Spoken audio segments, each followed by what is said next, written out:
Hallelujah, glory to Jesus. भजन 100 उसके पहले और दूसरे वचन में लिखा है, हे सारी पृथ्वी के लोगों, यहोवा का जय जयकार करो, आनंद से यहोवा की आराधना करो, जय जयकार के साथ उसके सम्मुख आओ। निश्चय जानो कि यहोवा ही परमेश्वर है, उसी ने हमको बनाया है और हम उसी के हैं। भजन 102 उसके 21 और 22 के अनुसार, और सिय्योन में यहोवा के नाम का वर्णन किया जाए और यरूशलेम में उसकी स्तुति की जाए।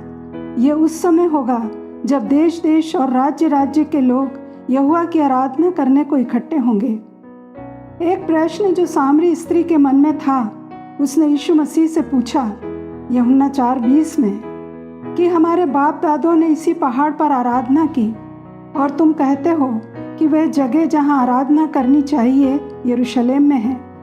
तब यीशु मसीह ने वचन 21 से 24 में उससे कहा, हे नारी, मेरी बात का विश्वास कर कि वह समय आता है कि तुम ना तो इस पहाड़ पर पिता की आराधना करोगे न यरूशलेम में। तुम जिसे नहीं जानते उसकी आराधना करते हो और हम जिसे जानते हैं उसकी आराधना करते हैं।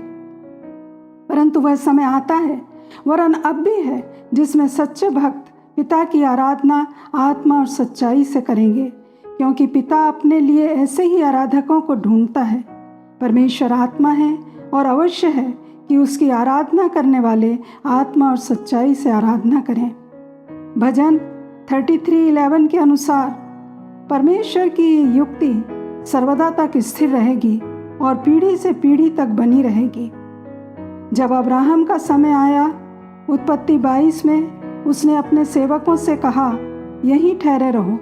हम दोनों, मतलब अब्राहम और उसका पुत्र इसहाक, परमेश्वर को दंडवत करके अर्थात आराधना करके वापस लौट आएंगे। उसने वेदी बनाई और परमेश्वर की आज्ञा अनुसार इसहाक को बलिदान करने के लिए जैसा परमेश्वर ने उससे कहा था उस पर रख दिया। उसने आज्ञा मानकर परमेश्वर की महिमा की। क्या यहाँ कोई गीतों का गाना हुआ? यहाँ संगीत नहीं है, क्वायर नहीं है, परंतु सच्ची आराधना उसकी आज्ञाकारिता थी, उसका व्यवहार था। दाऊद का समय आया, वो बाजा लेकर आराधना करता था। वो आराधक था, वर्शिपर था। उसके भजनों में यीशु के विषय भविष्यवाणियाँ थीं और परमेश्वर की महिमा करता था। आसाफ और कोहरा वंशियों को आराधना के लिए चुना था। उन्होंने परमेश्वर की महिमा के बादल को अनुभव किया, आत्मा में परमेश्वर की महिमा को देखा, उसके अनुसार उसकी आराधना की। जो कुछ उन्होंने महसूस किया वो उनके हृदय से उमड़ पड़ा। अब हमारी बारी है। हमसे आराधना में यीशु मसीह अपने दूसरे आगमन से पहले क्या अपेक्षा करते हैं, क्योंकि वचन हमारे लिए आ गया है। इब्रानियों 12:28 में लिखा है, हम भक्ति और भय सहित परमेश्वर की ऐसी आराधना करें जिससे वह प्रसन्न होता है। प्रभु अपने छुड़ाए हुए लोगों को तैयार कर रहे हैं कि जब स्वर्ग में आए पिता की महिमा करें। यह समय है सही प्रतिक्रिया देने का। सही प्रत्युत्तर हमारे प्रतिफल को लेकर आएगा।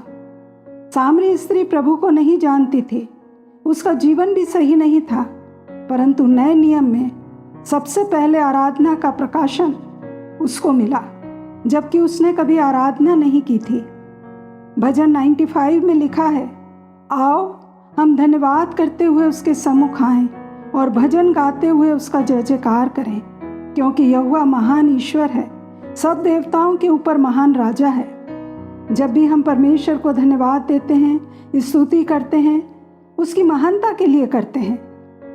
बिना किसी प्रकाशन के धन्यवाद और स्तुति कर सकते हैं। उसकी भलाई के लिए धन्यवाद और स्तुति कर सकते हैं मुंह के उच्चारण से, परंतु आराधना बिना प्रकाशन के नहीं कर सकते।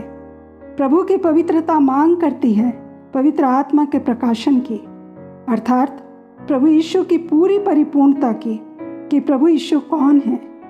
हम यीशु को जानते हैं कि वो अनुग्रहकारी, दयालु, क्षमा करने वाला, चंगा करने वाला है और उसकी प्रशंसा करते हैं। परंतु ये प्रभु यीशु का एक ही भाग है। आराधना नहीं कर सकते जब तक उसे आत्मा में देख ना ले, उसकी आवाज़ न सुन लें। भजन 95:7 में लिखा है, भला होता कि आज तुम उसकी बात सुनते।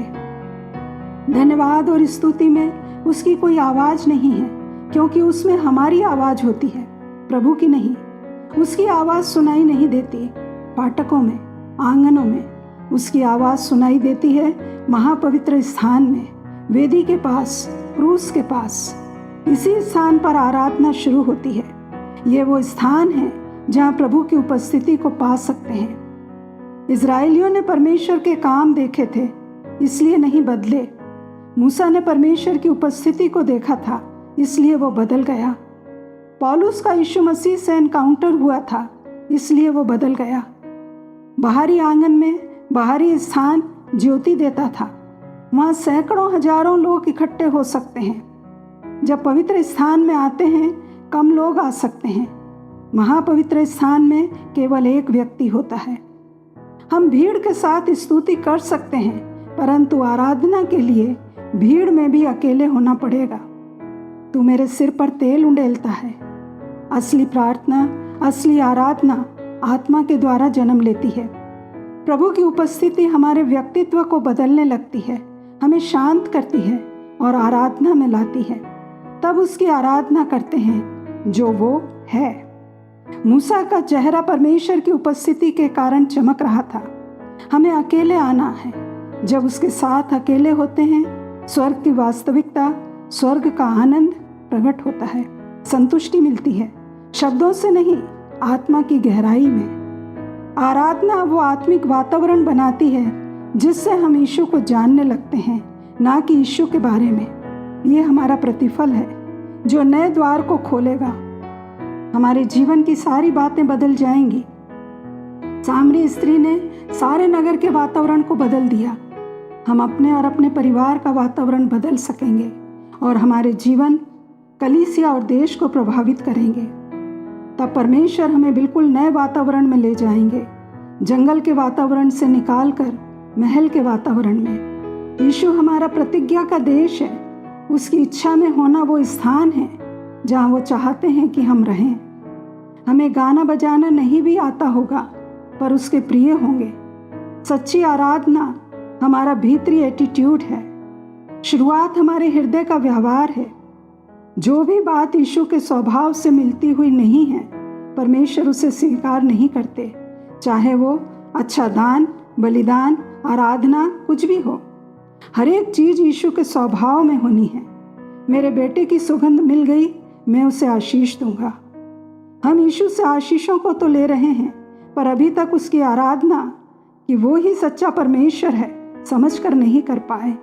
इसलिए यीशु कहते हैं कि पिता आत्मा और सच्चाई से आराधना करने वालों को ढूंढते हैं। दूसरा राजा 16:14 में लिखा है कि जो वेदी यहोवा के सामने रहती थी, उसको हटाकर नई वेदी उसके स्थान पर रख दी। मतलब परमेश्वर की ठहराई हुई वेदी से उसे रिप्लेस कर दिया। अपने सोच, अपने तरीके से उसे बदल दिया। आज आराधना नहीं, परफॉर्मेंस दिखाई देता है। परमेश्वर की बातों को दुनिया की बातों से रिप्लेस कर दिया। प्रभु ने हमें सत्य पर खड़े रहने के लिए बुलाया है। हम संसार के लोगों को खुश करने के लिए, आकर्षित करने के लिए आराधना कर रहे हैं, इसलिए शैतान के धोखे में ट्रैप हो जाते हैं। तो आइए हम अनुग्रह मांगे कि पवित्र आत्मा का प्रकाशन हमें दें कि प्रभु यीशु जो वो है उनको जानकर, देखकर, आत्मा और सच्चाई से आराधना करना हम सीख सकें। उनको महिमा दें, उनके स्पर्श को पाएं, आवाज़ सुने, उसकी बातें सुने कि वो हमसे क्या कहते हैं। उनके स्वभाव में नए बनते जाएं ताकि पिता की आशीषों को पा सकें। प्रभु यीशु मसीह के नाम में आमीन।